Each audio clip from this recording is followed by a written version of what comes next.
시어머니 연금이랑 퇴직금 다 우리가 상속받을 건데 지금 잘해줄 필요 있나? 시어머니는 완전 호구야. 50만 원 상품권을 받고도 이것밖에 안 되나요? 라고 말한 며느리. 그 순간 나는 결심했습니다. 이제 정말로 보여주겠다고.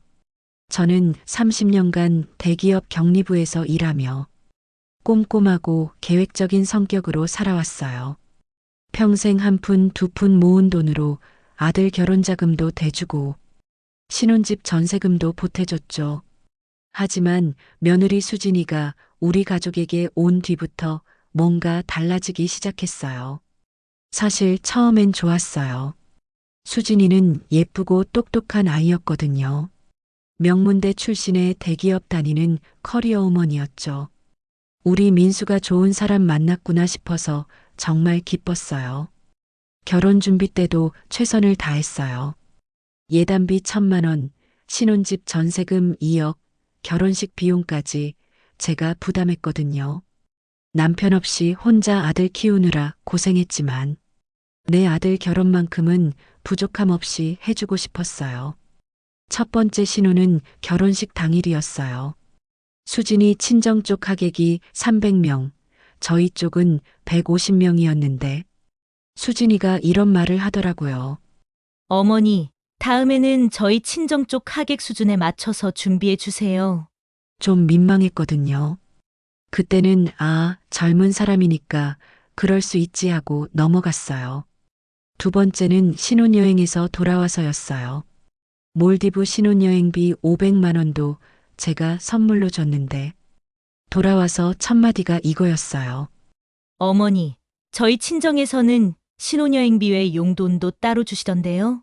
순간 뭔가 이상하다 싶었지만 그래도 며느리니까 100만 원을 더 줬어요.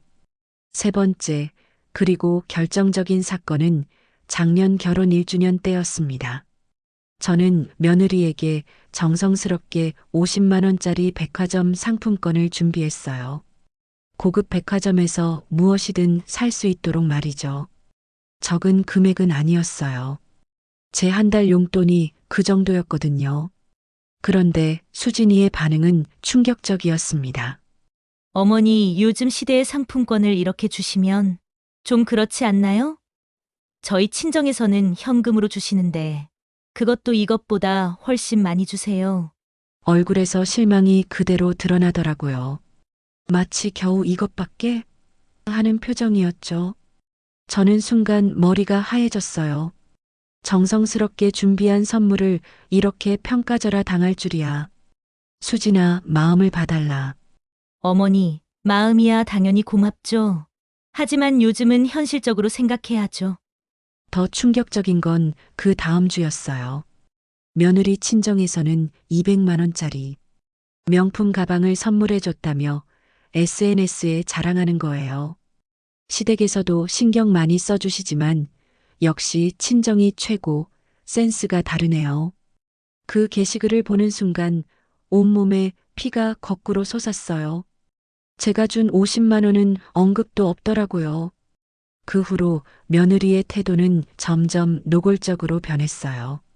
명절 때마다 친정 위주로 계획을 세우기 시작했죠. 추석에는 친정에서 2박 3일, 우리 집에는 하루 들렀다 가는 식으로요. 어머니, 저희 친정에서 제주도 펜션 예약했어요. 가족 여행 가자고 하는데 이번 추석은 못 갈 것 같아요. 그래도 추석인데 어머니, 요즘은 그렇게 경직되게 생각하시면 안 되죠. 명절도 가족끼리 즐겁게 보내면 되는 거 아닌가요? 아들 민수까지 덩달아 엄마, 요즘은 그렇게 사는 거야? 시대가 바뀌었어. 이해줘. 라며 며느리 편만 들었죠. 설날도 마찬가지였어요.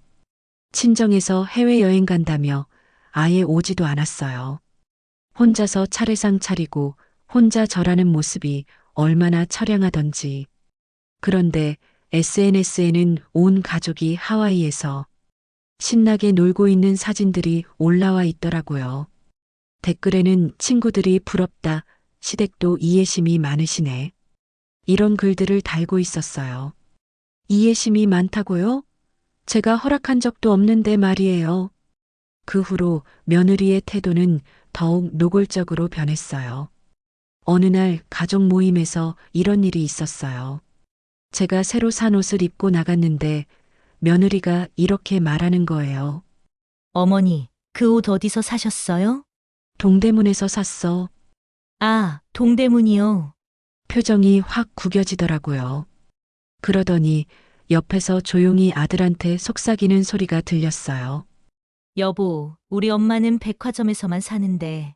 그 말을 듣는 순간 정말 화가 났어요. 대놓고 비교하면서 무시하는 거잖아요. 또 다른 날에는 제가 만든 음식에 대해서도 이런 말을 했어요. 어머니, 요리 정말 잘하세요. 옛날 스타일이긴 하지만 옛날 스타일이라고? 요즘은 간을 좀 더 심심하게 하는 게 트렌드거든요. 저희 친정 엄마는 요리 학원도 다니세요. 계속해서 친정과 비교하는 거예요. 무엇을 해도 친정이 더 좋다, 친정이 더 센스 있다, 이런 식으로요. 가장 화가 났던 건 손주 양육 문제였어요. 제가 손주 좀 봐줄까? 하면 어머니, 괜찮아요. 요즘 육아법은 예전과 많이 달라졌거든요. 저희 엄마가 육아 서적도 많이 읽으시고 최신 정보를 잘 아세요. 아예 저를 구세대 취급하는 거였어요. 심지어 이런 말까지 했어요. 어머니, 아이한테 사탕 주시면 안 돼요. 요즘은 설탕 섭취를 엄격하게 관리해야 한다고 하거든요. 저희 친정에서는 유기농 간식만 준비해 주세요. 제가 손주에게 사탕 하나 주는 것도 간섭하더라고요. 그러던 어느 날 정말 우연한 기회에 결정적인 장면을 목격했어요. 친구 결혼식에 갔는데 화장실에서 수진이의 목소리가 들렸어요. 친구들과 만난 모양이었죠. 언니, 시댁은 어때? 많이 까다로워? 아니야, 오히려 너무 쉬워. 시어머니가 완전 호구야. 호구라고요? 상품권 50만 원 주면서 뭐 대단한 것처럼 굴어서 웃겼어. 우리 엄마는 명품백 사줬는데 비교가 되나? 그래도 그 정도면 괜찮은 거 아니야? 괜찮긴 뭘? 우리 친구 시어머니는 명절 때마다 500만 원씩 주던데. 정말 촌스럽고 캐캐 묵은 분이야. 요즘 누가 상품권이야? 그럼 명절도 안 가면 되잖아. 당연하지. 우리 부모님이 훨씬 센스 있고 경제력도 있으니까 당연히 친정 위주로 지내지. 시댁에서 뭘 해줄 건데? 들으면서 다리에 힘이 풀렸어요. 30년 동안 모은 돈으로 결혼 비용 다 해주고 신혼집 전세금까지 보태준 제가 호구라고요? 화장실 문을 열고 나오려는데 수진이가 계속 말하고 있었어요. 그리고 솔직히 말하면 시어머니 연금이랑 퇴직금 다 우리가 상속받을 건데 지금 잘해줄 필요 있나?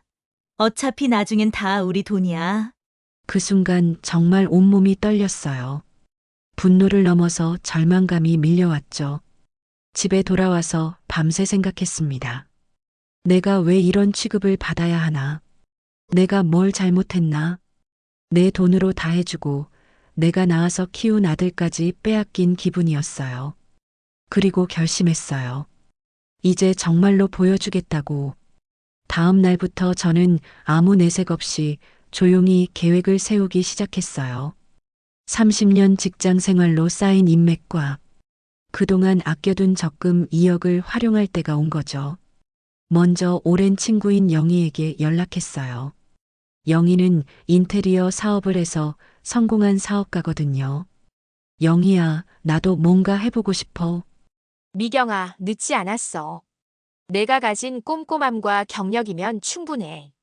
뭘 하고 싶은데? 온라인 사업을 생각하고 있어. 좋아. 요즘 중장년층 창업이 대세야. 경험과 자본이 있으니까 젊은 사람들보다 오히려 유리하지. 그렇게 시작한 게 온라인 수제 간식 사업이었어요. 어렸을 때부터 요리를 잘했던 저는 특제 쿠키와 수제 잼, 그리고 전통 과자를 만들어 판매하기 시작했죠. 격리부에서 30년간 숫자와 씨름했던 경험이 정말 도움이 됐어요. 원가 계산, 수익 분석, 마케팅 전략까지 체계적으로 접근했죠. 처음 한 달간은 정말 힘들었어요. 새벽 4시에 일어나서 제품을 만들고 포장하고 배송 준비하고 손가락은 상처투성이었어요. 하지만 절대 포기하지 않았어요. 며느리가 저를 호구라고 한 그 말이 계속 귓가에 맴돌았거든요. 첫 달 매출은 50만 원이었어요. 하지만 고객들 반응이 좋았어요. 정말 맛있어요. 시판 제품보다 훨씬 좋네요. 아이가 너무 좋아해요. 재주문할게요. 이런 후기들을 보면서 확신이 생겼어요. 내가 할 수 있구나. 두 번째 달에는 150만 원, 세 번째 달에는 300만 원. 매출이 계속 늘어났어요. 6개월 후에는 월 800만 원의 매출을 올리고 있었어요. 순이익만 300만 원이었죠. 여러분도 이런 경험 있으시죠? 가족에게 무시당할 때 더 큰 성공으로 보답하고 싶은 마음. 공감되신다면 구독과 좋아요 한 번씩 눌러주세요. 제 이야기가 더 큰 용기를 드릴 테니까요. 그런데 이 모든 과정을 저는 철저히 비밀로 했어요. 며느리와 아들에게는 절대 알리지 않았죠. 평소와 똑같이 행동했어요. 명절 때 음식 해주고 생일 때 선물 챙겨주고. 하지만 속으로는 계속 준비하고 있었어요. 1년이 지나자 제 사업은 완전히 자리를 잡았어요. 직원도 2명 뽑았고 사무실도 따로 얻었어요. 그리고 결정적인 순간을 위해 준비를 마쳤죠. 며느리와 아들이 전혀 모르는 사이에 저는 조용히 제 사업을 키워나갔어요. 1년 후 어느 날 며느리가 또 이런 말을 했어요. 어머니, 이번에 신혼여행 다시 가고 싶은데 좀 도와주실 수 있나요? 유럽 여행이라 300만 원 정도 필요해요. 그동안 같으면 얼른 도와줬겠지만 이번엔 달랐어요. 수진아, 미안하지만 이번엔 힘들 것 같아. 왜요? 항상 잘 도와주셨잖아요. 엄마도 요즘 돈 쓸 일이 많아서 미안해. 며느리는 당황한 듯 했어요. 항상 도와주던 시어머니가 거절하는 게 처음이었거든요. 그럼 100만 원만이라도. 정말 안 되겠어. 다음에 여유 생기면 그때 도와줄게. 며느리 얼굴이 싸늘하게 변했어요. 아들한테 뭐라고 했는지 그날 저녁 민수가 전화했어요. 엄마, 수진이가 도움 요청했는데 왜 거절했어? 민수야, 엄마도 계획이 있어. 무조건 도와달라고 하면 어떡해? 엄마가 언제부터 이렇게 변했어? 예전 엄마 같지 않아. 그 말을 듣는 순간 웃음이 나왔어요. 예전 엄마요? 호구 취급받던 그 엄마 말인가요? 며칠 후 더 결정적인 사건이 벌어졌어요. 아들 생일이었어요. 저는 조용히 5성급 호텔 레스토랑을 예약했습니다. 가족 식사 자리였죠. 며느리와 아들은 비싼 레스토랑에 깜짝 놀라더군요. 여기는 한 사람당 15만 원씩 하는 곳이었거든요. 어머니, 여긴 너무 비싸지 않나요? 왜 갑자기? 괜찮아. 오늘은 특별한 날이니까. 하지만 어머니가 요즘 돈이 없다고 하셨잖아요. 아, 그건 다른 이야기고. 식사를 시키고 나서 자연스럽게 제 사업 이야기를 꺼냈어요. 참, 내가 요즘 작은 사업을 하고 있는데 꽤 잘 되고 있어. 사업이요? 어떤 사업이요? 온라인으로 수제 간식 파는 거야. 작년부터 시작했는데. 며느리와 아들의 표정이 바뀌기 시작했어요. 작년부터요? 그럼 벌써 1년이 넘었다는 얘기네요. 응, 이제 월 매출이 1,500만 원 정도 나와. 1,500만 원이요? 며느리가 놀라서 소리를 질렀어요. 주변 사람들이 다 쳐다볼 정도로요. 순이익만 해도 월 500만 원은 나와. 연간 6천만 원 정도? 완전히 입이 벌어진 채로 말을 못 하더라고요. 그렇게 돈을 버셨으면서 저희가 도움 요청했을 때 왜? 수진아, 내가 예전에 상품권 50만 원이 너무 적다고 했을 때부터 생각했어. 정말 큰 선물을 해주고 싶다고. 그리고 저는 준비한 선물 상자를 내밀었어요. 상자를 열어보니 500만 원짜리 명품 시계가 들어 있었죠. 며느리가 그토록 부러워했던 그 브랜드의 한정판이었어요. 이게 뭐예요? 내가 원하던 수준의 선물이야. 50만 원은 적다고 했으니까 10배로 늘렸어. 이제 만족하니? 며느리는 말을 잇지 못했어요. 아들도 마찬가지였고요. 하지만 진짜 복수는 따로 있었어요. 그 다음 주 저는 며느리 친정 어머니에게 연락을 했어요. 사부인, 안녕하세요. 아, 오랜만이네요. 무슨 일이세요? 혹시 시간 되실 때 한번 뵙고 싶어서요. 수진이 이야기도 좀 하고 싶고, 며느리 친정 어머니는 약간 경계하는 듯한 톤이었어요. 뭔가 눈치를 채신 모양이었죠. 만나서 저는 차분하게 말했어요. 사부인, 수진이가 저희 집에 대해서 어떻게 얘기하던가요? 뭔 말씀이세요? 잘 지낸다고 하던데. 혹시 제가 호구라고 했던 건 들으셨나요? 순간 며느리 친정 어머니 얼굴이 하얘졌어요. 그게. 상품권 50만 원 주면서 뭐 대단한 것처럼 굴어서 웃겼다고도 했고, 촌스럽고 캐캐 묵었다고도 했죠. 사부인, 그건. 괜찮아요. 저도 이해해요. 젊은 사람들은 그럴 수 있다고 생각해요. 그리고 결정타를 날렸죠. 그런데 한 가지 말씀드릴 게 있어요. 제가 요즘 사업을 해서 꽤 성공했거든요. 연 매출이 2억 정도 나와요. 2억이요? 네, 그래서 앞으로는 경제적 지원은 어려울 것 같아요. 사업 확장에 집중해야 해서요. 수진이도 이제 독립적으로 살아가길 원하는 것 같고요. 며느리 친정 어머니는 할 말을 잃었어요. 그동안 사위 집에서 받은 도움이 얼마나 큰지 잘 알고 있었으니까요. 결혼 비용 1억, 신혼집 전세금 2억, 신혼여행비, 각종 명절 선물, 총 4억 가까이 지원했었거든요. 사부인, 그래도 가족인데. 맞아요, 가족이에요. 그런데 가족이라고 해서 무시해도 되는 건 아니잖아요. 그 후 일주일 뒤 예상했던 일이 벌어졌어요. 며느리가 갑자기 집에 찾아온 거예요. 평소와는 완전히 다른 모습으로 말이에요. 어머니, 안녕하세요. 목소리부터 달랐어요.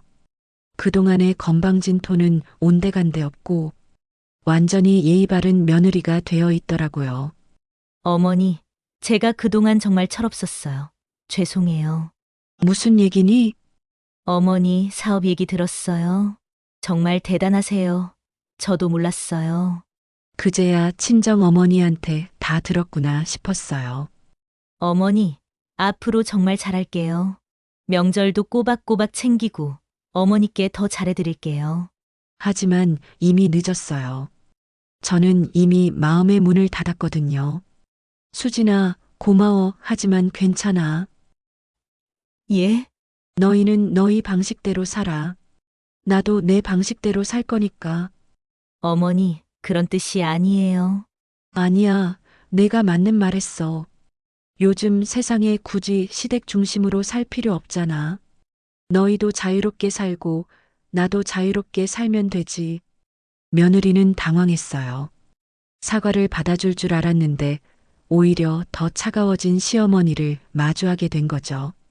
그 후로 저는 철저하게 경계를 그었어요. 한 달 후 며느리가 전화했어요.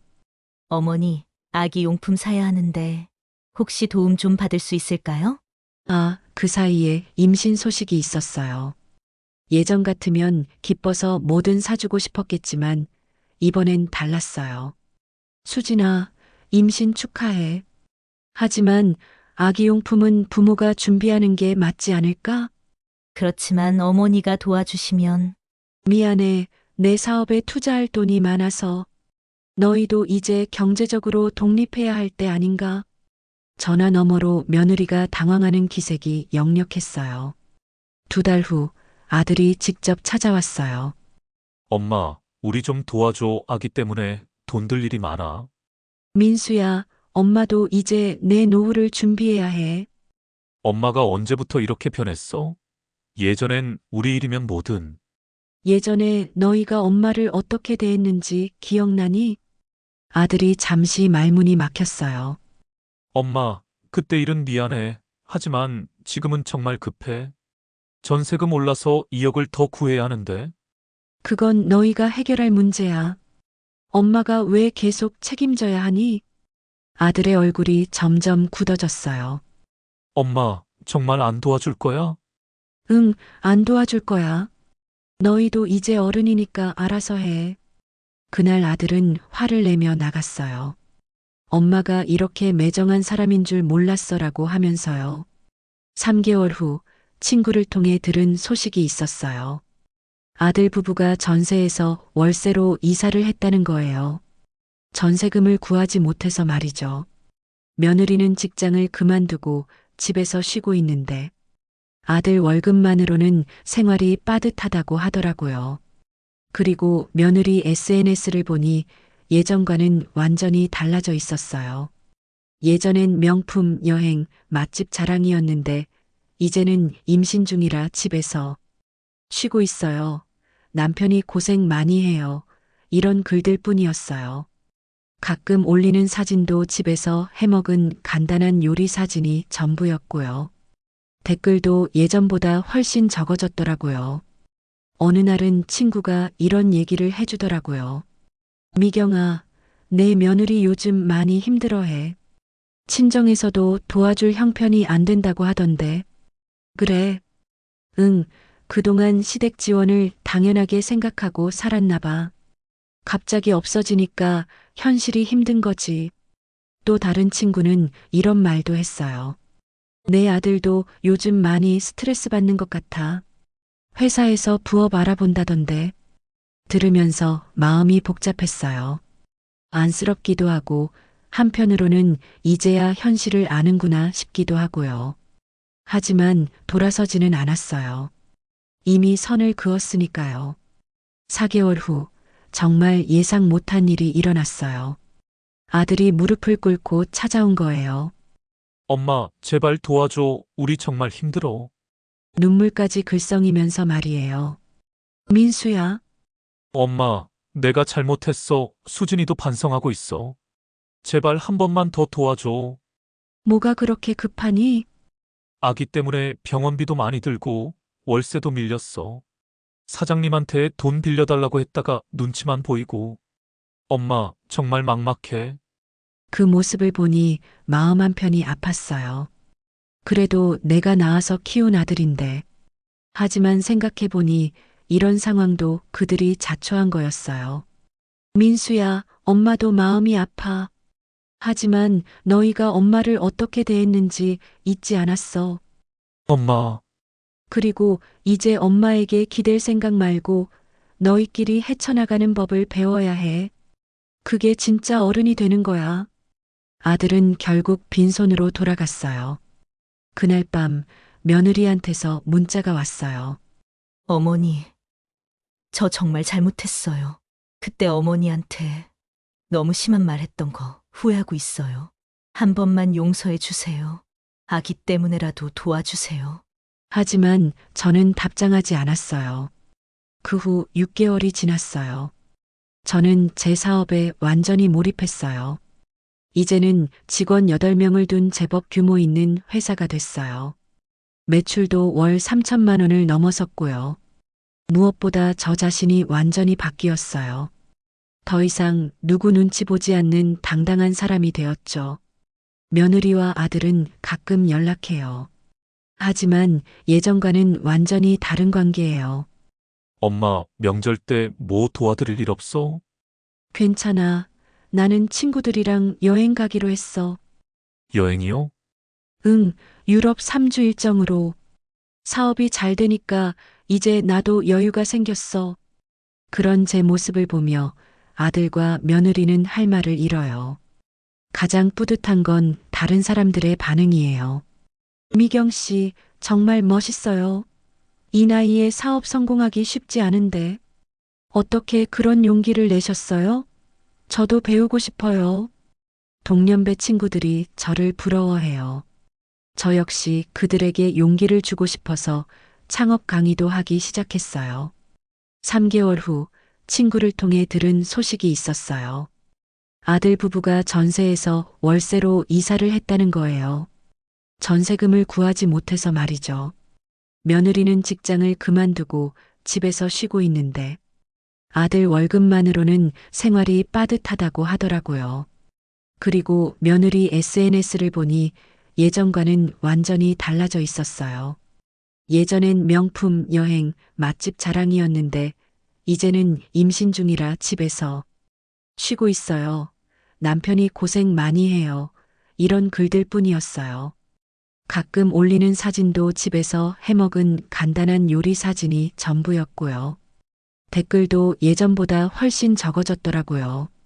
어느 날은 친구가 이런 얘기를 해주더라고요. 미경아, 내 며느리 요즘 많이 힘들어해. 친정에서도 도와줄 형편이 안 된다고 하던데. 그래? 응, 그동안 시댁 지원을 당연하게 생각하고 살았나 봐. 갑자기 없어지니까 현실이 힘든 거지. 또 다른 친구는 이런 말도 했어요. 내 아들도 요즘 많이 스트레스 받는 것 같아. 회사에서 부업 알아본다던데. 들으면서 마음이 복잡했어요. 안쓰럽기도 하고 한편으로는 이제야 현실을 아는구나 싶기도 하고요. 하지만 돌아서지는 않았어요. 이미 선을 그었으니까요. 4개월 후 정말 예상 못한 일이 일어났어요. 모든 사람들이 저를 김미경 대표님이라고 불러요. 호구가 아니라 성공한 사업가로 인정받고 있는 거죠. 며느리가 저를 무시할 때는 상상도 못했던 일들이에요. 가장 큰 변화는 제 마음가짐이에요. 더 이상 누구에게 인정받으려 하지 않아요. 제가 먼저 저 자신을 인정하고 사랑하기 시작했거든요. 물론 가족도 소중해요. 하지만 가족이라는 이름으로 무시받을 이유는 없다는 걸 깨달았죠. 이제는 며느리가 다시 잘해보려고 해도 예전과 같지 않을 거예요. 서로 적당한 거리를 두고 예의만 지키면 될 것 같아요. 제일 중요한 건 제가 제 인생의 주인공이 되었다는 거예요. 가장 큰 힘이 된 건 분노였어요. 그 분노를 포기의 이유가 아니라 성공의 동력으로 바꾼 거죠. 호구라고 불렸던 제가 이제는 연매출 4억의 사업가가 되었어요. 며느리가 무시했던 그 50만 원 상품권이 이제는 하루 매출이 되었죠. 복수는 상대방을 무너뜨리는 게 아니에요. 자신을 더 높은 곳에 세우는 거예요. 인생은 정말 예측할 수 없어요. 며느리의 그 한마디가 없었다면 저는 지금도 조용히 살고 있었을 거예요. 어떻게 보면 고마운 일이죠. 요즘 저는 매일 아침 거울을 보며 이렇게 말해요. 김미경, 오늘도 멋지게 살자. 그리고 정말 멋지게 살고 있어요. 제가 원하는 방식으로, 제가 원하는 사람들과 함께요. 지금 힘들어 하시는 모든 분들께 말씀드리고 싶어요. 늦었다고 생각할 때가 진짜 시작이에요. 남들이 뭐라고 해도 상관없어요. 자신만은 절대 포기하지 마세요. 다음에도 더 감동적이고 의미 있는 이야기로 찾아뵙겠습니다. 구독과 좋아요는 더 많은 감동적인 이야기를 전해드리는 힘이 됩니다. 여러분 모두 건강하고 즐거운 인생 되시길 바랍니다.